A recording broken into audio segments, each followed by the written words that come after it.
जय श्री कृष्णा। आज ऋषि पंचमी पर आइए सुनते हैं सप्तऋषियों की यह कहानी।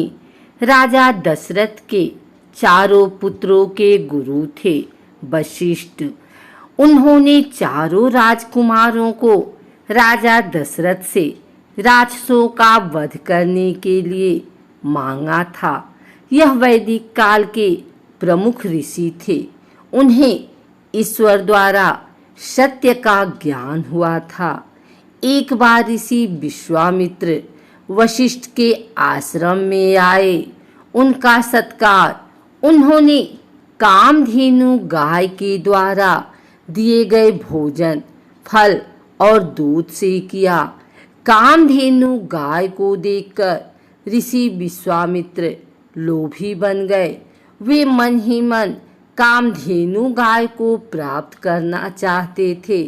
उन्होंने वशिष्ठ से कामधेनु गाय मांगी, पर उन्होंने मना कर दिया। ऋषि वशिष्ठ को अपने लिए आवश्यक वस्तुओं की पूर्ति के लिए कामधेनु गाय की बहुत आवश्यकता थी, इसलिए उन्होंने गाय देने में असमर्थता जताई। फिर वशिष्ठ और विश्वामित्र के बीच कामधेनु गाय के लिए युद्ध हुआ था। ऋषि विश्वामित्र यह वैदिक काल के प्रसिद्ध ऋषि थे। उनकी तपस्या मेनका ने भंग की थी। इन्होंने ही गायत्री मंत्र की रचना की है, जो आज भी चमत्कारिक मंत्र माना जाता है। कामधेनु गाय के लिए विश्वामित्र का युद्ध ऋषि वशिष्ठ से हुआ था। ब्रह्मा जी ने ऋषि विश्वामित्र की तपस्या से प्रसन्न होकर उन्हें ब्राह्मण की उपाधि प्रदान की थी।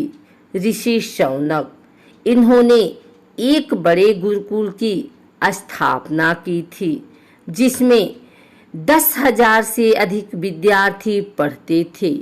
वो संस्कृत, व्याकरण, ऋग्वेद, प्रतिसांख्य, बृहदेवता, चरणव्यूह तथा ऋग्वेद की 6 अनुक्रमणिकाओं के रचयिता ऋषि थे। वो कात्यायन और अस्लायन के गुरु माने जाते हैं। उन्होंने ऋग्वेद की बसकला और शाकला शाखाओं का एकीकरण किया। विष्णु पुराण के अनुसार शौनक ग्रतसमद के पुत्र थे। ऋषि वामदेव इन्होंने संगीत की रचना की थी। यह गौतम ऋषि के पुत्र थे। इन्होंने इंद्र से तत्वज्ञान पर चर्चा की थी। जब वे अपनी माता के गर्भ में थे, तब इन्हें विगत 2 जन्मों का ज्ञान हो गया था।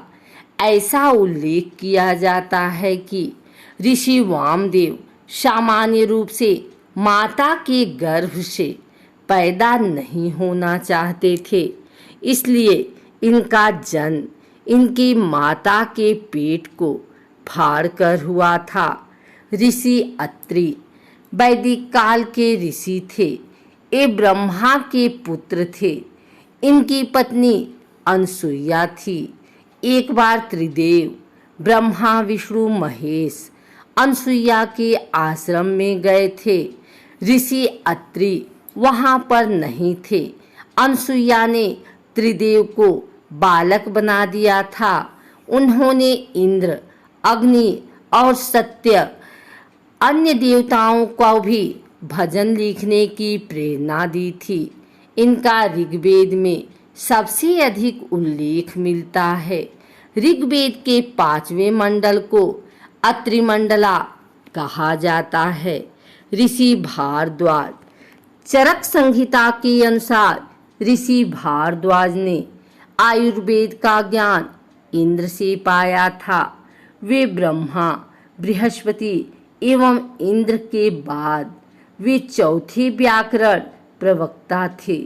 महर्षि भारद्वाज व्याकरण, आयुर्वेद, संगीत, धनुर्वेद, राजनीति शास्त्र, यत्र सर्वस्व, अर्थशास्त्र, पुराण, शिक्षा आदि पर अनेक ग्रंथों के रचयिता हैं। वो बृहस्पति के पुत्र थे। इनकी माता का नाम ममता था। इनका जन्म श्री राम के जन्म के पूर्व हुआ था। इन्होंने वेदों के कई मंत्रों की रचना की है। भारद्वाज स्मृति भारद्वाज संगीता की रचना इन्होंने की। ऋषि कंडव वैदिक काल के प्रसिद्ध ऋषि थे।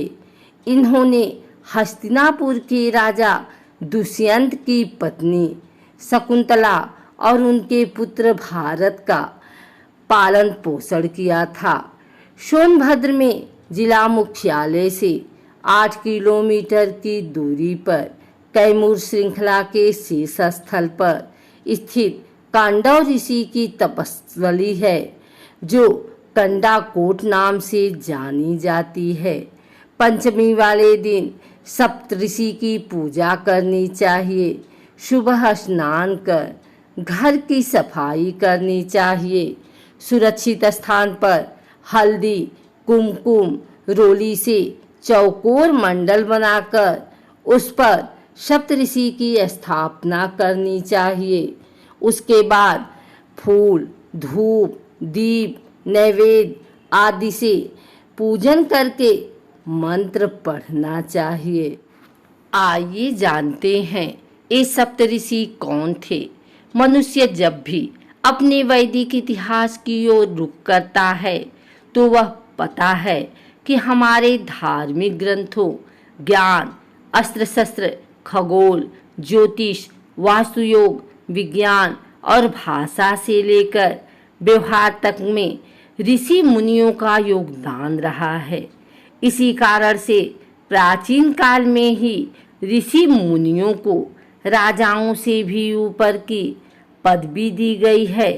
हिंदू धर्म में ईश्वर द्वारा दिए गए निर्देशानुसार सप्तऋषि पृथ्वी पर अच्छे और बुरे का संतुलन बनाए रख सृष्टि के संचालन में अपनी भूमिका निभाते हैं। हमारे वेदों में तो सप्तऋषियों को वैदिक धर्म का संरक्षक कहा गया है। संस्कृत श्लोक के माध्यम से सप्तऋषियों के नामों को उसके बारे में बताया गया है। ब्रह्मर्षि, देवर्षि, महर्षि, परमर्षि, कांडर्षि, श्रुतर्षि और राजर्षि इस 7 ऋषि होते हैं जिन्हें सप्तर्षि की संज्ञा दी गई है। हिंदू धर्म की वैदिक संहिता में तो हमें सप्तऋषियों की संख्या से संबंधित कोई जानकारी नहीं मिलती है, पर उपनिषद में बखूबी वर्णन मिलता है।